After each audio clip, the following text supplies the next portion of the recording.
Assalamualaikum warahmatullahi wabarakatuh. Nama saya Risala Putria dengan NIM 29226.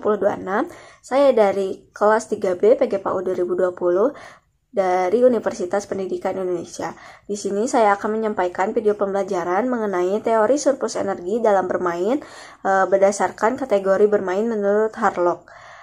Untuk itu, mari kita simak video berikut ini. Dunia anak adalah dunia bermain. Dalam kehidupan anak-anak, sebagian besar waktunya dihabiskan dengan aktivitas bermain. Filsuf Yunani, Plato, merupakan orang pertama yang menyadari dan melihat pentingnya nilai praktis dari bermain.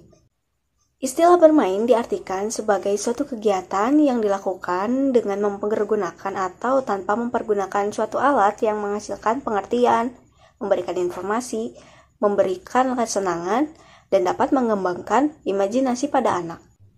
Dalam kategori bermain, Harlock membagi dua kategori bermain. Yang pertama yaitu ada bermain secara pasif. Dalam bermain pasif atau hiburan, kesenangan diperoleh dari kegiatan yang dilakukan oleh orang lain. Anak tersebut akan menghabiskan sedikit energi untuk menikmati kesenangan atau hiburan yang diperoleh dari orang lain. Contohnya seperti membaca buku, menonton orang sedang bermain, ataupun menonton televisi. Kemudian yang kedua ada bermain secara aktif.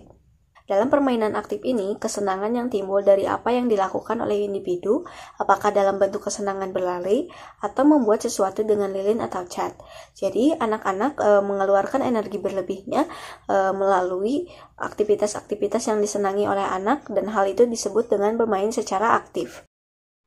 Menyambung teori kategori bermain menurut Harlock yang terbagi menjadi dua, ada bermain aktif dan pasif. Ada pula pengertian dari para ahli yang menjelaskan mengenai teori surplus energi dalam bermain. Nah, hal ini dikemukakan oleh Herbert Spencer. Bermain terjadi akibat energi yang berlebihan dan ini hanya berlaku pada manusia dan binatang dengan tingkat evolusi yang tinggi. Nah, surplus energi atau teori surplus energi ini yaitu tenaga yang dimiliki oleh seseorang, tenaga tersebut belum digunakan atau masih tersimpan. Nah, hal tersebut akan disalurkan atau dikeluarkan melalui aktivitas bermain atau permainan. Surplus atau kelebihan energi ini meliputi kelebihan energi, kelebihan kekuatan hidup, dan kelebihan emosi dan vitalitas. Nah, adapun tujuan teori surplus energi dalam bermain. Yang pertama yaitu mengeluarkan energi berlebih pada anak, kemudian supaya anak tidak merasa sedih, kemudian merasa tertekan, dan supaya anak tidak merasa lesu atau tidak bersemangat. Dan manfaatnya dalam bermain menurut teori surplus energi ini, yang pertama, energi anak dapat tersalurkan dengan baik. Yang kemudian kedua, anak merasa senang dan ceria.